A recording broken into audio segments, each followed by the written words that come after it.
have you figured for yourself what attitudes are at the basis of your sloth, laziness, and procrastination?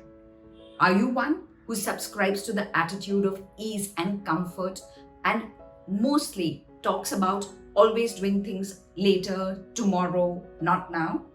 Or are you one who's usually so desperate to get that 100 on 100, so desperate to be perfect that you postpone doing things only to do them later and do a very slipshod job, but defensively explain to yourself that you did poorly because you did it last minute? Or are you someone who hates your boss or your mother-in-law and sabotages and delays things which they ask of and uses tactics to get even in a passive-aggressive manner? You must understand that at the basis of all behavior is outlook, philosophy, ideology. One can't stop being lazy if one doesn't destroy the ideology. Yes, you heard me correct. We need to destroy the philosophy or the outlook to living, which is at the basis of our sloth and laziness. You can't replace attitude. You have to eradicate it. So let's start with the first, the philosophy of ease and comfort. You have to question and ask yourself, who promised you a rose garden? Life is about being tough. Life is about sufferance. Life is about struggle. Now, if you are able to embrace this ideology and keep questioning, why am I supposed to have easy things in life? Why can't I work hard? Why can't I strive and struggle to get what I want? The probability of this philosophy making you slothful will vanish. About attitude 2, having to perform. Have you ever seen a perfect person? Perfection, if at all, exists only in non-living creatures. And is your entire being, your self-worth, so fragile that you are defined by your success and your achievements? If you realize that you are much more than your performance, you are unmeasurable and uncountable, you will not be constantly vying for that 100 on 100 because the 100 doesn't define you and the lack of it doesn't devastate you. So ask yourself, what am I? I'm much more than what I do.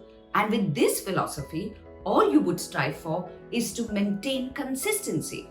In fact, if you look at successful people, it is their repetitive ability to consistently perform over a length of time, regularly hitting 80 on 100, 90 on 100, 70 on 100, but the operative word is they're consistent.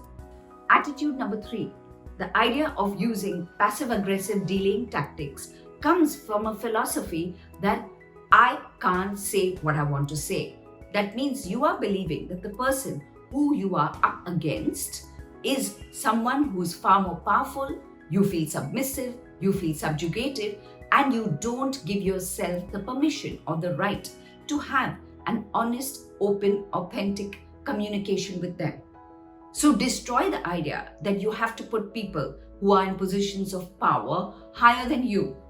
You are their equal in humanness. Sure, they may have certain titles, certain labels, which may have a certain kind of a hierarchy over you, but that does not mean, therefore, that you put yourself down and don't have those honest, authentic, reasonable conversations to possibly tell them that they're asking too much of you. So these 3 ideas, life is struggle.